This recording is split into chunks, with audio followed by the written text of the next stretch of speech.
ఆదికాండము 48వ అధ్యాయము. ఈ సంగతులైన తరువాత, ఇదిగో నీ తండ్రి కాయలాగా ఉన్నాడని ఒకడు యోసేపుతో చెప్పెను. అప్పుడతడు మనష్షే ఎఫ్రాయిములు అను తన ఇద్దరు కుమారులను వెంటబెట్టుకొని పోగా, ఇదిగో నీ కుమారుడైన యోసేపు నీ యొద్దకు వచ్చుచున్నాడని యాకోబునకు తెలుపబడెను. అంతటా ఇశ్రాయేలు బలము తెచ్చుకొని తన మంచము మీద కూర్చుండెను. యోసేపును చూచి, కనాను దేశమందలి లూజులో సర్వశక్తిగల దేవుడు నాకు కనబడి నన్ను ఆశీర్వదించి, ఇదిగో నీకు సంతానాభివృద్ధి పొందించి నిన్ను విస్తరింపచేసి, నీవు జనముల సమూహమగునట్లు నీ తరువాత నీ సంతానమునకు ఈ దేశమును నిత్య స్వాస్థ్యముగా ఇచ్చెదనని సెలవిచ్చెను. ఇదిగో నేను ఐగుప్తునకు నీ యొద్దకు రాక మునుపు ఐగుప్తు దేశములో నీకు పుట్టిన నీ ఇద్దరు కుమారులు నా బిడ్డలే. రూబేను షిమ్యోనుల వలె ఎఫ్రాయిము మనష్షే నా బిడ్డలై ఇందురు.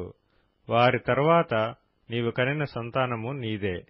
వారు తమ సహోదరుల స్వాస్థ్యమును బట్టి వారి పేళ్ల చొప్పున పిలువబడుదురు.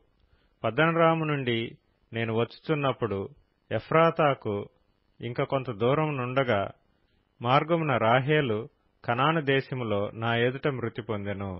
అక్కడ బెత్లెహేమును ఎఫ్రాతా మార్గమున నేను ఆమెను పాతిపెట్టితునని యోసేపుతో చెప్పెను. ఇశ్రాయేలు యోసేపు కుమారులను చూచి వీరెవరని అడుగగా, యోసేపు, వీరు నా కుమారులు, వీరిని ఈ దేశమందు దేవుడు నాకనుగ్రహించునని తన తండ్రితో చెప్పెను. అందుకతడు, నేను వారిని దీవించుటకు నా దగ్గరకు వారిని తీసుకొని రమ్మనెను. ఇశ్రాయేలు కన్నులు వృద్ధాప్యం వలన మందముగా ఉండెను గనుక అతడు చూడలేకపోయెను. యోసేపు వారిని అతని దగ్గరకు తీసుకుని వచ్చినప్పుడు అతడు వారిని ముద్దు పెట్టుకుని కౌగలించుకొనెను. ఇశ్రాయేలు యోసేపుతో, నీ ముఖము చూచెదనని నేను అనుకొనలేదు గాని నీ సంతానమును దేవుడు నాకు కనపరిచి ఉన్నాడనగా, యోసేపు అతని మోకాళ్ల మధ్య నుండి వారిని తీసుకొని అతనికి సాష్టాంగ నమస్కారం చేసెను. తరువాత యోసేపు ఇశ్రాయేలు ఎడమ చేతి తట్టున తన కుడిచేత ఎఫ్రాయిమును, ఇశ్రాయేలు కుడిచేతి తట్టున తన ఎడమ చేత మనష్షేను పట్టుకొని వారినిద్దరినీ అతని దగ్గరకు తీసుకొని వచ్చెను. మనష్షే పెద్దవాడైనందున ఇశ్రాయేలు తన చేతులను యుక్తిగా చాచి చిన్నవాడైన ఎఫ్రాయిము తల మీద తన కుడి చేతిని, మనష్షే తల మీద తన ఎడమ చేతిని ఉంచెను.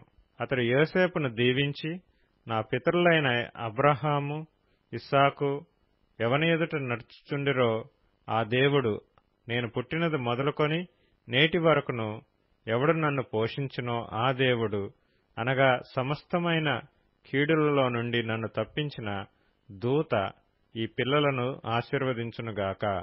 నా పేరును, అబ్రహాము ఇస్సాకులను నా పితరుల పేరును వారికి పెట్టబడునుగాక. భూమియందు వారు బహుగా విస్తరించుదురుగాక అని చెప్పెను.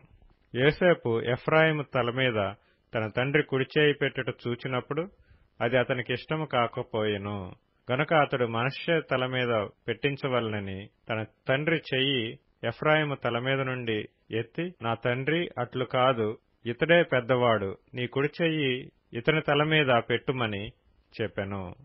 అయినను అతని తండ్రి ఒప్పక, అది నాకు తెలియను, నా కుమారుడా, అది నాకు తెలియను, ఇతడును ఒక జనసమూహమై గొప్పవాడగును గాని ఇతని తమ్ముడు ఇతని కంటే గొప్పవాడగును, అతని సంతానము జనముల సమూహమగునని చెప్పెను. ఆ దినమందు అతడు వారిని దీవించి, ఎఫ్రాయిము వలెను మనష్షే వలెను దేవుడు నిన్ను చేయునుగాకని ఇశ్రాయేలీలు నీ పేరు చెప్పి దీవించెదరనెను. అలాగు అతడు మనష్షే కంటే ఎఫ్రాయిమును ముందుగా ఉంచెను. మరియు ఇశ్రాయేలు, ఇదిగో నేను చనిపోవుచున్నాను, అయినను దేవుడు మీకు తోడయుండి మీ పితరుల దేశమునకు మిమ్మును మరలా తీసుకొని పోవను. నేను నీ సహోదరుల కంటే నీకు ఒక భాగము ఎక్కువగా ఇచ్చితిని, అది నా కత్తితోనూ నా వింటితోనూ అమోరీయుల చేతిలో నుండి తీసుకొంటినని యోసేపుతో చెప్పెను.